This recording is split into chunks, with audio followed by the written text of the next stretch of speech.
ಶ್ರೀ ಕ್ಷೇತ್ರ ಧರ್ಮಸ್ಥಳದ ಬಗ್ಗೆ ಮತ್ತು ಪೂಜ್ಯ ಕಾವಂದರ ಬಗ್ಗೆ ಸುಮಾರು 12 ವರ್ಷದಿಂದ ವಿವಿಧ ರೀತಿಯ ಅಪಪ್ರಚಾರಗಳ ಮೂಲಕ ಕ್ಷೇತ್ರದ ಒಂದು ಖ್ಯಾತಿಯನ್ನು ಮತ್ತು ವೈಯಕ್ತಿಕವಾಗಿ ಅವರ ಒಂದು ಪ್ರಭಾವವನ್ನು ಕುಂದಿಸಬೇಕು ಅಂತೇಳುವಂಥ ಬೇರೆ ಬೇರೆ ಷಡ್ಯಂತ್ರಗಳ ಮೂಲಕ ಬೇರೆ ಬೇರೆ ಹೆಜ್ಜೆಗಳನ್ನು ಹವಣಿಸ್ತಾ ಹೋದರು. ಆದರೆ ಪ್ರತಿ ಹಂತದಲ್ಲಿಯೂ ಕಂಡುಕೊಂಡಂಥದ್ದು ವಿಘ್ನಗಳು ಮಾತ್ರ ಅಂತೇಳಿದ್ರೆ ವಿಘ್ನ ಸಂತೋಷಿಯ ಮನಸ್ಥಿತಿ ಇಲ್ಲಿ ಬಹಳ ಸ್ಪಷ್ಟವಾಗಿ ಕಾಣ್ತಾ ಇತ್ತು. ಒಂದು ಕ್ಷೇತ್ರದ ಬೆಳವಣಿಗೆಯನ್ನು ಸಹಿಸಲಿಕ್ಕಾಗದೆ ಒಂದು ವ್ಯಕ್ತಿಯ ವ್ಯಕ್ತಿತ್ವದ ವಿರಾಟ ಸ್ವರೂಪವನ್ನು ಅಥವಾ ಯಾವೆಲ್ಲ ಕ್ಷೇತ್ರದಲ್ಲಿ ಮಾದರಿಯಾಗ್ಬೋದು ಅಂತೇಳುವಂಥ ಒಂದು ಮಾದರಿಯನ್ನು ಇಡೀ ದೇಶಕ್ಕೆ ತೋರಿಸಿಕೊಟ್ಟಂಥ ವ್ಯಕ್ತಿತ್ವಕ್ಕೆ ಕಳಂಕ ತರಬೇಕು ಅಂತೇಳುವಂಥ ಹುನ್ನಾರ ಮತ್ತು ಷಡ್ಯಂತ್ರಗಳ ಭಾಗವಾಗಿ ಬೇರೆ ಬೇರೆ ಹಂತದಲ್ಲಿ ಕ್ಷೇತ್ರದ ಮತ್ತು ಆ ವ್ಯಕ್ತಿತ್ವವನ್ನು ಕುಸಿಸಲಿಕ್ಕೆ ಬಹಳಷ್ಟು ಪ್ರಯತ್ನಗಳನ್ನು ಪಟ್ಟರು. ಆದರೆ ಕ್ಷೇತ್ರದ ಮಂಜುನಾಥ ಸ್ವಾಮಿ ಮತ್ತು ಬಡವ ದೀನ ದಲಿತರ ಸೇವೆಯನ್ನು ಮಾಡಿದಂಥ ಪುಣ್ಯ ಸಂಚಯ ಇದು ಯಾವುದಕ್ಕೂ ಅವಕಾಶ ಮಾಡಿಕೊಡಲಿಲ್ಲ. ಅದರ ಭಾಗವಾಗಿಯೇ ಬುರುಡೆ ಪ್ರಕರಣಗಳು ಬಂತು. ನಿಮಗೆಲ್ಲ ಗೊತ್ತಿರುವ ಹಾಗೆ ಬುರುಡೆಯ ಆಯಾಮಗಳು ವಿವಿಧ ಆಯಾಮಗಳನ್ನು ಕೂಡ ಬಹಳ ಸ್ಪಷ್ಟವಾಗಿ ನೀವು ಕಂಡುಕೊಂಡವರು. ಬಾವಿಯನ್ನು ಅಗೆದು ಅದರಲ್ಲಿ ಏನೂ ಸಿಕ್ಕದಿರುವಾಗ ಅದರ ಬಗ್ಗೆ ಹೇಳಿಕೆಗಳನ್ನು ಹೇಳುವ ರೀತಿಯಲ್ಲಿ 17 ಗುಂಡಿಗಳನ್ನು ತೆಗೆದು ಅವರ ಉದ್ದೇಶಿತವಾದಂಥ ಯಾವುದೇ ಆ ಮೃತದೇಹಗಳು ಅಲ್ಲಿ ಸಿಗಲಿಲ್ಲ ಅಂತ ಹೇಳುವಂಥ ಕಾರಣದಿಂದ ನಿಸ್ತೇಜರಾಗಿ ಬೇರೆ ಯಾವ ಆಯಾಮದಲ್ಲಿ ಈ ತನಿಖೆಗಳ ಭಾಗವನ್ನು ದಾರಿ ತಪ್ಪಿಸಬಹುದು ಅಂತೇಳುವಂಥದ್ದು ಅವರವರ ಮನೋ ಇಚ್ಛೆಗೆ ಅನುಸಾರವಾಗಿ ಮಾತನಾಡುವಂಥದ್ದನ್ನು ಮಾತಾಡ್ತಾ ಬಂದರು. ನಾವು ಪ್ರಾರಂಭದ ದಿನದಲ್ಲಿ ಏನೋ ಇದರ ಷಡ್ಯಂತ್ರದ ಅಥವಾ ಈ ಒಂದು ತಂಡ ಏನಿದೆ ವಿಘ್ನ ಸಂತೋಷಿ ತಂಡಗಳು ಏನಿದೆ ಅವರು ಸರ್ಕಾರದ ಸುಪ್ರೀಂ ಕೋರ್ಟ್ನಲ್ಲಿ ಹೋದರು. ಅಲ್ಲಿ ಇದರದ್ದು ತನಿಖೆಗಳಾಗಬೇಕು, 100 ಶವಗಳನ್ನು ಹೂತಾಕಿದೆ ಅಂತೇಳುವಂಥ ಪ್ರಕರಣದ ಒಂದು ವಿಜೃಂಭಿಸುವಂಥ ರೀತಿಯಲ್ಲಿ ಮಾಡಿಕೊಂಡಾಗ ಇದರದ ಸತ್ಯಾಸತ್ಯತೆಯನ್ನು ತಿಳಿದು ಅಲ್ಲಿಯೂ ತಿರಸ್ಕೃತವಾಗ್ತದೆ. ಆದರೆ ಕರ್ನಾಟಕ ಸರ್ಕಾರದ ಗಮನಕ್ಕೆ ಇದನ್ನು ತಂದು ಸರ್ಕಾರ ಇದನ್ನು ಬಹಳ ಆಸ್ಥೆಯಿಂದ ತಗೊಂಡಿದೆ. ಆಸ್ಥೆಯನ್ನು ತಗೊಂಡು SIT ರಚನೆ ಮಾಡಬೇಕು ಅಂತೇಳುವಂತಹ ಹಂತಕ್ಕೆ ಬಂದಾಗ ಅದನ್ನು ಕೂಡ ಪ್ರಾರಂಭದಲ್ಲಿ ಏನು ಎದುರಾಳಿ ಅಥವಾ ಏನು ನಾವು ತನಿಖೆಗೆ ಒಳಪಡ್ತಾ ಇದ್ದೇವೆ ಅಂತೇಳುವಂಥ ಸಂಸ್ಥೆ ಆಗ್ಬೋದು, ವ್ಯಕ್ತಿ ಆಗ್ಬೋದು, ತುಂಬ ಸಂತೋಷದಿಂದ ಸ್ವಾಗತಿಸಿದೆವು. SIT ರಚನೆಯಲ್ಲಿಯೂ ಕೂಡ ಅವರೇ ಬಯಸಿದಂಥ ಅವರೇ ಅಪೇಕ್ಷೆ ಪಟ್ಟಂತಹ ವ್ಯಕ್ತಿಯನ್ನೇ ಪ್ರಮುಖರನ್ನಾಗಿ SIT ತಂಡದ ರಚನೆಗೆ SIT ತಂಡದ ತನಿಖಾ ತಂಡಕ್ಕೆ ಮುಖ್ಯಸ್ಥರನ್ನಾಗಿ ಮಾಡಿದರು. ಅದರ ಒಂದೊಂದು ಅಧಿಕಾರಿಗಳನ್ನು ಗಮನಿಸಿದಾಗ ಬಹಳ ಪರಿಣಾಮಕಾರಿಯಾಗಿ ಪಾರದರ್ಶಕವಾಗಿ ಕಾನೂನಿಗೆ ಯಾವ ರೀತಿಯೆಲ್ಲ ನ್ಯಾಯ ಕೊಡ್ಬೋದು ಅಂತೇಳುವಂಥದ್ದು ಮತ್ತು ತನಿಖೆಯ ಎಷ್ಟು ಆಳಕ್ಕೆ ಈ ತನಿಖೆಯ ವಿಸ್ತಾರವನ್ನು ಮಾಡ್ಬೋದು ಅಂತೇಳುವಂಥ ಅನುಭವದ ತಂಡ ತನಿಖೆಯನ್ನು ಮಾಡಿತು. 3923 ಪುಟಗಳ ತನಿಖಾ ವರದಿಯನ್ನು ತಯಾರು ಮಾಡಿ ಅದನ್ನು ಕೋರ್ಟಿಗೆ ಕೊಟ್ಟಿದೆ. ಆದರೆ ನಂತರದ ದಿನದಲ್ಲಿ ಆಗ್ತಾ ಇರುವಂಥದ್ದು ಬೇರೆ. ಸಾರ್ವಜನಿಕರ ಭಾವನೆಗಳಿಗೆ ಘಾಸಿಯನ್ನು ಮಾಡಿ ಕ್ಷೇತ್ರ ಮತ್ತು ಆ ವ್ಯಕ್ತಿತ್ವದ ಬಗ್ಗೆ ಇರುವಂಥ ಗೌರವ ಭಾವನೆಗಳಿಗೆ ಘಾಸಿ ಮಾಡಿದಂಥ ಈ ಷಡ್ಯಂತ್ರದ ತಂಡ ಬೇರೆ ಬೇರೆ ಆಯಾಮಗಳನ್ನು ಆಲೋಚನೆ ಮಾಡಲಿಕ್ಕೆ ಶುರು ಮಾಡಿತು. ಆದರೆ ಜನಮಾನಸಕ್ಕೆ ಒಂದು ನಿರೀಕ್ಷೆ ಇತ್ತು. ಸತ್ಯ ಯಾವಾಗಲೂ ಹೊರಗೆ ಬರ್ತದೆ, ಸತ್ಯ ಯಾವಾಗಲೂ ಶಾಶ್ವತ ಅಂತ ಹೇಳುವಂಥ ನಿರೀಕ್ಷೆಯಲ್ಲಿದ್ದಂಥ ಜನಗಳಿಗೆ ಇವತ್ತಿನ ದಿನಗಳಲ್ಲಿ ಸಂಶಯದ ಮೊಳಕೆ ಹೊಡಿಲಿಕ್ಕೆ ಪ್ರಾರಂಭ ಆಗಿದೆ. ಏನೋ SIT ತಂಡದ ತನಿಖಾ ವಿಷಯಗಳಿದೆ ಅದೆಲ್ಲವನ್ನು ಒಂದೊಂದು ವಿಚಾರಣೆಯಲ್ಲಿ ಕೂಡ ಪರಿಪೂರ್ಣವಾಗಿ ಕೊಡ್ತಾ ಇರುವಂತಹ ಒಂದು ಭಾಗದ ತಂಡ, ಇನ್ನೊಂದು ತಂಡ ಏನು ಷಡ್ಯಂತ್ರದ ತಂಡಗಳಿದೆ ಅವರನ್ನು ತನಿಖೆಗೆ ಕೇಳಿದಾಗ ತನಿಖೆಯ ಬಗ್ಗೆ 9-10 ಸಿಟ್ಟಿಂಗ್ ಆಗಿದೆ, ಮತ್ತೆ ಬರಲಿಕ್ಕಾಗೋದಿಲ್ಲ, ಮಾನಸಿಕ ಕಿರುಕುಳ ಕೊಡ್ತಾರೆ ಅಂತೇಳುವಂಥ ಬೇರೆ ಬೇರೆ ಆಯಾಮಗಳಲ್ಲಿ ಅವರೇ ಆಯ್ಕೆ ಮಾಡಿದಂಥ ಅವರೇ ಸಂತೋಷಪಟ್ಟಂಥ ಅವರ ತನಿಖಾ ತಂಡದ ಬಗ್ಗೆ ಅಪಸ್ವರಗಳನ್ನು ಮಾತಾಡಲಿಕ್ಕೆ ಶುರು ಮಾಡಿದರು. ಇದೇ ಮಾಸ್ಕ್ ಮ್ಯಾನ್ ಚಿಹ್ನೆ ಅಂತ ಏನಿದ್ದಾರೆ ಅವರ ತನಿಖೆ ಪ್ರತಿದಿನದ ತನಿಖೆ ಆದ ಮೇಲೆ ಅವರು ಯಾವ ತಂಡದಲ್ಲಿ ಹೋಗಿ ಬೆರೀತಾ ಇದ್ದರು, ಅಲ್ಲಿ ಏನನ್ನು ಹೇಳ್ತಾ ಇದ್ದರು, ಅಲ್ಲಿ ತನಿಖಾ ತಂಡದ ಒಂದು ಕಾರ್ಯಬದ್ಧತೆಯನ್ನು ಕೂಡ ಹೇಳಿದಾಗ ಅದಕ್ಕೂ ಸಂತೋಷಪಟ್ಟವರು ಅವರು. ಆ ಸಂದರ್ಭದಲ್ಲಿ ಅವರೇ ಹೇಳಿಕೆ ಕೊಡ್ತಾರೆ, ಬಹಳ ಪರಿಣಾಮಕಾರಿಯಾಗಿ ತನಿಖೆಗಳಾಗ್ತಾ ಇದೆ, ಈ ತನಿಖೆಯನ್ನು ಸ್ವಾಗತಿಸ್ತಿದ್ದೇವೆ ಅಂತ. ಆದರೆ ಅದೆಲ್ಲವೂ ವಿಷಮವಾಗಿದೆ, ಅದು ಯಾವುದೂ ಸರಿ ಇಲ್ಲ, ತನಿಖಾ ತಂಡವೇ ಸರಿ ಇಲ್ಲ, ತನಿಖಾ ತಂಡವನ್ನೇ ಬದಲು ಮಾಡಬೇಕು, ಅದನ್ನು ಕೋರ್ಟಿನ ಸುಪರ್ದಿಯಲ್ಲಿ ತನಿಖೆ ಮಾಡಬೇಕು ಅಂತೇಳುವಂಥ ಹೊಸ ಹೊಸ ರಾಗಗಳನ್ನು ಈಗ ಹಾಕ್ತಾ ಇದ್ದಾರೆ. ಇದು ಸಾರ್ವಜನಿಕರಿಗೆ ಸಂಶಯ ಮೂಡುವಂಥ ಹಂತದಲ್ಲಿ ಇದ್ದೇವೆ. ಯಾಕೆಂತೇಳಿದರೆ ಯಾವಾಗಲೂ ಸಾರ್ವಜನಿಕರಿಗೆ ಒಂದು ನ್ಯಾಯಾಂಗದ ವ್ಯವಸ್ಥೆ ಇರ್ಬೋದು ಅಥವಾ ಕಾನೂನಿನ ವ್ಯವಸ್ಥೆಯ ಬಗ್ಗೆ ಭಾಳ ಅಪಾರವಾದಂಥ ಗೌರವವಿದೆ. ಪರಿಣಾಮಕಾರಿಯಾಗಿ ಸ್ಪಷ್ಟತೆಯಿಂದ ಈ ತನಿಖೆಗಳು ಆಗ್ತಾ ಇದ್ದಂಥ ಹಂತದಲ್ಲಿ ಪ್ರತಿ ಸಾರ್ವಜನಿಕರಿಗೆ ಅಥವಾ ಈ ವಿಚಾರದಲ್ಲಿ ಆಸಕ್ತಿ ಇರುವವನಿಗೆ ಫಲಿತಾಂಶದ ನಿರೀಕ್ಷೆಯಲ್ಲಿ ಇರ್ತಾನೆ. ಆದರೆ ರಾಜ್ಯ ಸರ್ಕಾರ ಏನು ಮಾತಾಡೋದಿಲ್ಲ. ಅಧಿವೇಶನದ ಸಮಯದಲ್ಲಿ ಗೃಹ ಸಚಿವರು ತನಿಖೆ ಆಗ್ತಾ ಇದೆ ಅಂತ ಹೇಳಿದರು ಬಿಟ್ಟರೆ ಅದರ ಮಧ್ಯಂತರ ವರದಿಯ ಅಥವಾ ಯಾವ ಹಂತದಲ್ಲಿದೆ, ಏನು ಆಗಿದೆ ಅಂತ ಹೇಳುವಂಥದ್ದನ್ನು ಮಾತನಾಡ್ತಾ ಇಲ್ಲ. ಸರಕಾರದ ಪ್ರಮುಖ ಹುದ್ದೆಯಲ್ಲಿರುವಂಥವರೇ ಇದು ಷಡ್ಯಂತರದ ಭಾಗ ಅಂತ ಹೇಳುವಂಥ ಮಾತನ್ನು ಹೇಳಿದ ಮೇಲೆ ಇದರಲ್ಲಿ ಷಡ್ಯಂತರ ಬಹಳ ಸ್ಪಷ್ಟವಾಗಿ ಕಾಣ್ತದೆ ಅಂತ ಹೇಳುವಂಥದ್ದು ಸರಕಾರದ ಮಟ್ಟಕ್ಕೆ ಗೊತ್ತಾಗಿದೆ. ಆದರೆ ಆ ಷಡ್ಯಂತರವನ್ನು ಪರಿಶೋಧನೆ ಮಾಡುವಂಥ ಪ್ರಯತ್ನಗಳಲ್ಲಿ ಏನು ಮಾಡ್ತಾ ಇದ್ದಾರೆ ಅಂತ ಹೇಳುವಂಥದ್ದು ಸಾರ್ವಜನಿಕರು ಕೇಳುವಂಥ ಪರಿಸ್ಥಿತಿ ಆಗಿದೆ. ಎಲ್ಲಿಯೋ ಒಂದು ರೀತಿಯ ತನಿಖಾ ತಂಡದ ವರದಿಯನ್ನು ಅಥವಾ ಸರಕಾರದ ಈ ವಿಚಾರದ ಬಗ್ಗಿನ ಆಸಕ್ತಿಯನ್ನು ಸಂಶಯ ಪಡೆಯುವಂತಹ ದಿನಗಳು ಹತ್ತಿರ ಬಂದಿದೆ.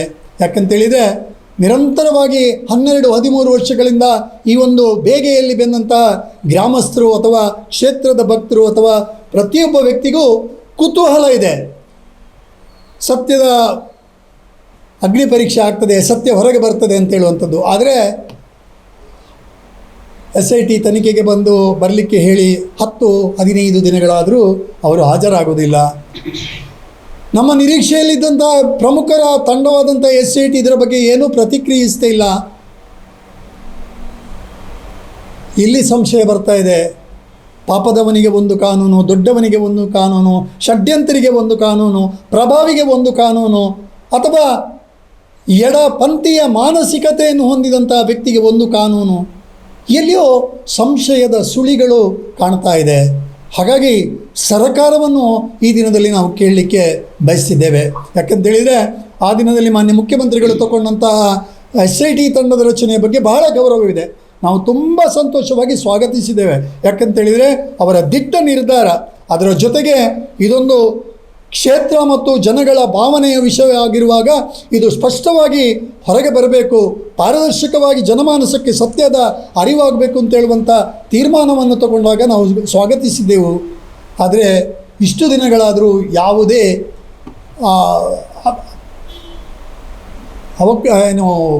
ನಿರೀಕ್ಷೆ ಇದೆ, ಆ ನಿರೀಕ್ಷೆಗೆ ಸರಿಯಾದಂಥ ಪ್ರತಿಫಲಗಳು ಸಿಗ್ತಾ ಇಲ್ಲ. ಯಾವುದೇ ಸ್ಟೇಟ್ಮೆಂಟ್ಗಳಿಲ್ಲ. ಇಡೀ ಸರ್ಕಾರದ ಬಹಳಷ್ಟು ಪ್ರಭಾವಿಯಾದಂಥ ಮಾನ್ಯ ಉಪಮುಖ್ಯಮಂತ್ರಿಗಳು ಇದನ್ನು ಷಡ್ಯಂತ್ರ ಅಂತ ಹೇಳುವಂಥದ್ದನ್ನು ಸ್ಪಷ್ಟವಾಗಿ ಹೇಳಿದ ಮೇಲೆ ಷಡ್ಯಂತರದ ತನಿಖೆಗಳು, ಷಡ್ಯಂತರದ ಭಾಗವಾಗಿ ತನಿಖೆಗಳು ಆಗ್ತಾ ಇಲ್ಲ ಅಂತ ಹೇಳುವಾಗ ಎಲ್ಲಿಯೂ ಕಾಣದ ಕೈಗಳು ಇದರ ಹಿಂದೆ ಕೆಲಸ ಮಾಡ್ತಾ ಇದೆ ಅಂತ ಹೇಳುವಂಥದ್ದು ಕಾಣ್ತಾ ಇದೆ. ಹಾಗಾಗಿ ಸರ್ಕಾರದಲ್ಲಿ ಮತ್ತೆ ನಾವು ಮನವಿ ಮಾಡಿಕೊಳ್ತೇವೆ, ಇದರ ತನಿಖೆಯ ಭಾಗದ 3923 ಪುಟಗಳು ಏನಿದೆಯೋ ಅದನ್ನು ಸೂಕ್ಷ್ಮವಾಗಿ ಗಮನಿಸಿ ಅದರಲ್ಲಿ ಏನು ಸತ್ಯಾಸತ್ಯತೆಯನ್ನು ಆ ತನಿಖಾ ತಂಡ ಕೊಟ್ಟಿದ ಅದನ್ನು ಸಾರ್ವಜನಿಕ ವಲಯಕ್ಕೆ ಮತ್ತು ಏನು ಷಡ್ಯಂತರವನ್ನು ಮಾಡಿದಾರೋ ಅವರಿಗೆ ಸರಿಯಾದ ತಕ್ಕ ಶಿಕ್ಷೆ, ಕಾನೂನಿನ ಶಿಕ್ಷೆ ಆಗುವಂಥ ದಿನಗಳನ್ನು ನಿರೀಕ್ಷೆ ಇದೆ. ಯಾಕಂತೇಳಿದರೆ ಈ ಎಲ್ಲ ಪ್ರಕರಣಗಳನ್ನು ಹಣಿಯುವಾಗ ಏನು ವಿಲನ್ ಅಂತ ಮಾಡಲಿಕ್ಕೆ ಹೋದ್ರೆ ಆ ಸಂದರ್ಭದಲ್ಲಿ ಏನಾದರೂ ಕ್ಷೇತ್ರವ ಅಥವಾ ವ್ಯಕ್ತಿಯೋ ತನಿಖೆ ಆ ವಿಷಯದಲ್ಲಿ ಏನಾದರೂ ಸಿಕ್ಕಿದರೆ ಇವತ್ತು ಅದನ್ನು ಬೇರೆ ಬೇರೆ ರೀತಿಯಲ್ಲಿ ವಿಜೃಂಭಿಸುವಂಥ ಕಾರ್ಯಗಳು ಮಾಡ್ತಾಯಿದ್ರು. ಆದರೆ ಅದು ಯಾವುದೂ ಆಗಲಿಲ್ಲ ಅಂತ ಹೇಳುವಾಗ ತಾವುಗಳು ಸ್ಪಷ್ಟ, ನಮ್ಮ ನಾಲೆಜೇ ಸರಿ, ತನಿಖಾ ತಂಡ ಸರಿ ಇಲ್ಲ ಅಂತ ಹೇಳುವಂಥ ಈ ಸಣ್ಣ ಸಣ್ಣ ಸಣ್ಣ ಆರೋಪಗಳನ್ನು ಹೇಳುವ ಮೂಲಕ ತಮ್ಮ ಕಾಲಿಗೆ ಸುತ್ತುವಂಥ ಬಳ್ಳಿಯನ್ನು ತಪ್ಪಿಸಿಕೊಳ್ಳುವಂಥ ಆ ಹಂತದಲ್ಲಿದ್ದಾರೆ. ಹಾಗಾಗಿ ಇದರ ತನಿಖೆಗಳು ಬಹಳ ಸ್ಪಷ್ಟವಾಗಿ ಆಗಬೇಕು. ಇದರ ವರದಿಯನ್ನು ತಕ್ಷಣವಾಗಿ ಕೊಡಬೇಕು ಅಂತೇಳುವಂಥದ್ದು ಸರ್ಕಾರದಲ್ಲಿ ನಾವು ಕ್ಷೇತ್ರದ ವತಿಯಿಂದ ಮನವಿ ಮಾಡಿಕೊಳ್ತಾ ಇದ್ದೇವೆ. ಹಾಗೆ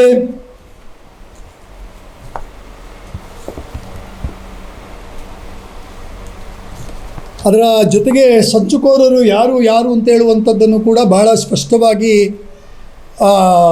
ಲಿಟ್ಮಸ್ ಪರೀಕ್ಷೆಯಾಗಿ ಗೊತ್ತಾಗಿದೆ ಯಾರು ಸಂಚುಕೋರರು.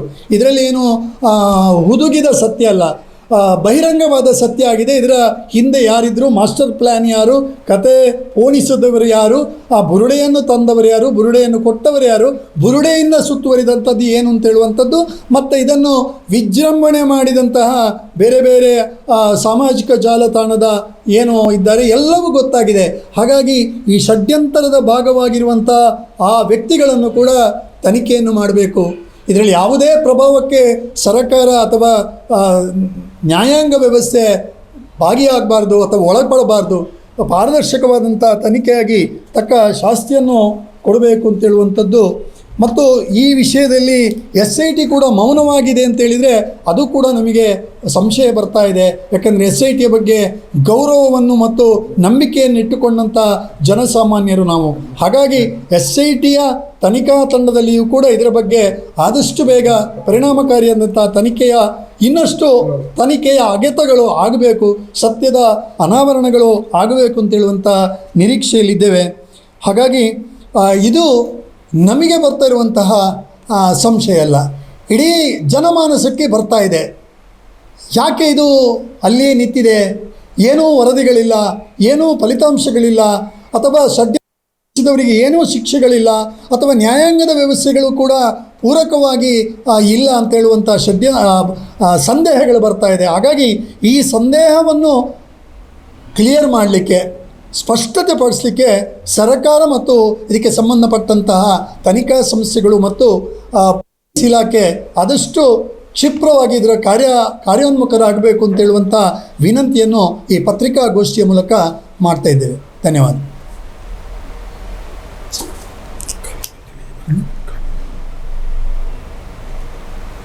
ನೀವು ವರದಿ ಬಹಿರಂಗ ಮಾಡಬೇಕಂತೇಳಿ, ಈಗ ಬಹಿರಂಗಪಡಿಸಬೇಕಂತೇಳಿ ನಮಗೆ ವರದಿಯ ಬಹಿರಂಗದ ಆಸ್ಥೆ ಇಲ್ಲ. ಏನು ತನಿಖಾ ವರದಿಗಳಾಗಿದೆ ಅದನ್ನು ಏನು ಸರ್ಕಾರಕ್ಕೆ, ಕೋರ್ಟಿಗೆ ಮತ್ತು ಸರ್ಕಾರಕ್ಕೆ ಕೊಡ್ತಾರೆ. ಆ ತನಿಖಾ ವರದಿಯ ಪ್ರಕಾರವೇ ತಕ್ಕದಾದಂಥ ಶಿಸ್ತು ಪರಿಪಾಲನೆ ಮತ್ತು ಶಿಕ್ಷೆಯ ಪರಿಪಾಲನೆ ಆಗಬೇಕು ಅಂತೇಳುವಂಥ ನಿರೀಕ್ಷೆ. ನಾವು ವಿಘ್ನ ಸಂತೋಷಿಗಳಲ್ಲ, ನಾವು ಷಡ್ಯಂತ್ರ ಮಾಡಿದವರಿಗೆ ಅದಾಗಬೇಕು ಇದಾಗಬೇಕು ಅಂತ ಬಯಸುವಂಥವರಲ್ಲ. ಆದರೆ ಸಾರ್ವಜನಿಕ ವಲಯ ಒಂದು ತೀರ್ಮಾನ ಮಾಡ್ತಾ ಇದೆ. ಇದು ಈ ವ್ಯವಸ್ಥೆ ಎಲ್ಲಿಗೆ ಹೋಗ್ತಾ ಇದೆ?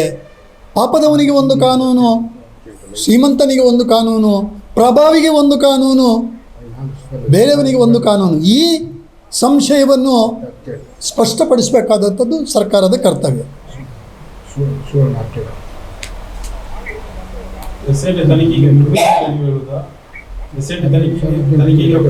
ಮಧ್ಯಂತರ ವರದಿಯನ್ನು ನ್ಯಾಯಾಲಯಕ್ಕೆ ಕೊಟ್ಟಿರುವಂಥದ್ದು, ತನಿಖೆ ಇನ್ನೂ ಪೂರ್ಣಗೊಂಡಿದೆ ಅಂತ SIT ಎಲ್ಲೂ ಹೇಳಲಿಲ್ಲ.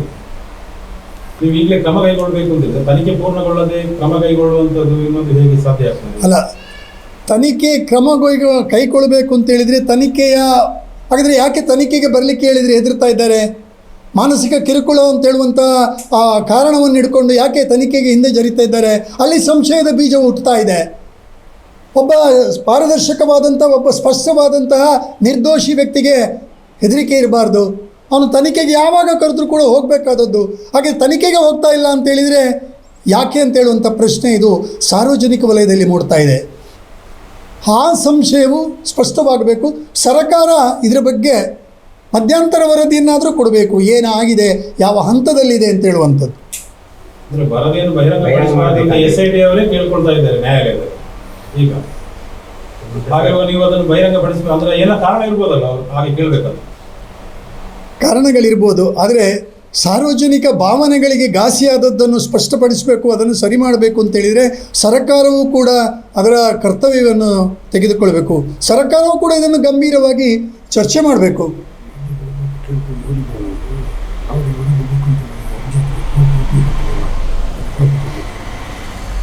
ನಾವು ಎಲ್ಲಿಯೂ SITಯ ತನಿಖಾ ವರದಿಯನ್ನು ಕೊಡಿ ಅಂತ ನಾವು ಕೇಳಲಿಲ್ಲ. ಅವರುಗಳು ಕೇಳಿದ್ದಾರೆ. ಹಾಗಾದರೆ ಅವರಿಗೆ ಇದರಲ್ಲಿ ಸಂಶಯ ಇದೆಯಾ, ಅಥವಾ ಬೇರೆ ಬೇರೆ ಇನ್ನೂ ಷಡ್ಯಂತ್ರವನ್ನು ಹೂಡಲಿಕ್ಕೆ ಏನಾದರೂ ಹೊಸ ಜಾಲವನ್ನು, ಹೊಸ ನಾಟಕವನ್ನು ಏನಾದರೂ ತಯಾರು ಮಾಡಲಿಕ್ಕೆ ಪ್ರಯತ್ನಿಸ್ತಿದ್ದಾರಾ ಅಂತ ಹೇಳುವಂಥ ಕೂಡ ನಮಗೆ ಸಂದೇಹ ಬರ್ತಾ ಇದೆ.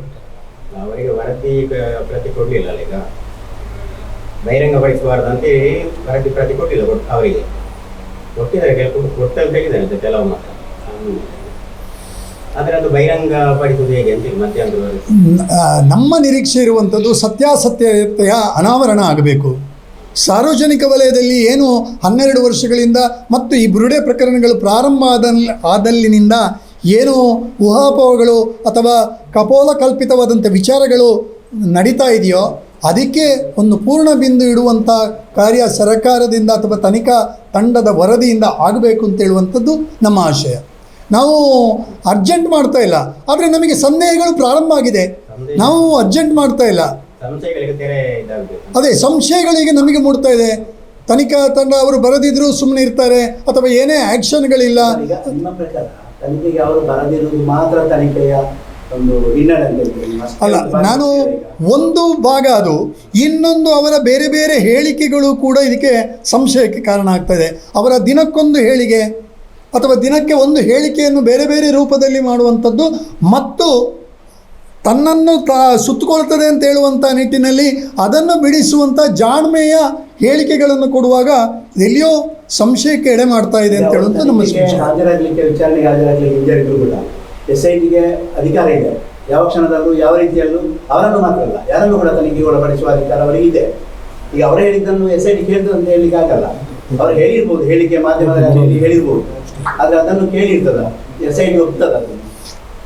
ನಿಮಗೆ ಗೊತ್ತಿದ್ದ ಹಾಗೆ ಕೋರ್ಟಿಗೆ FIR ಅನ್ನು ಕ್ಯಾನ್ಸಲ್ ಮಾಡಬೇಕು, ಈ ತನಿಖೆಯನ್ನು ಖುಲಾಸೆ ಮಾಡಬೇಕು ಅಂತ ಹೇಳುವಂಥದ್ದು ಮಾಡ್ತಾರೆ ಅಂತ ಹೇಳಿದರೆ ನಾವು ಏನು ನಿರೀಕ್ಷೆ ಮಾಡ್ಬೋದು?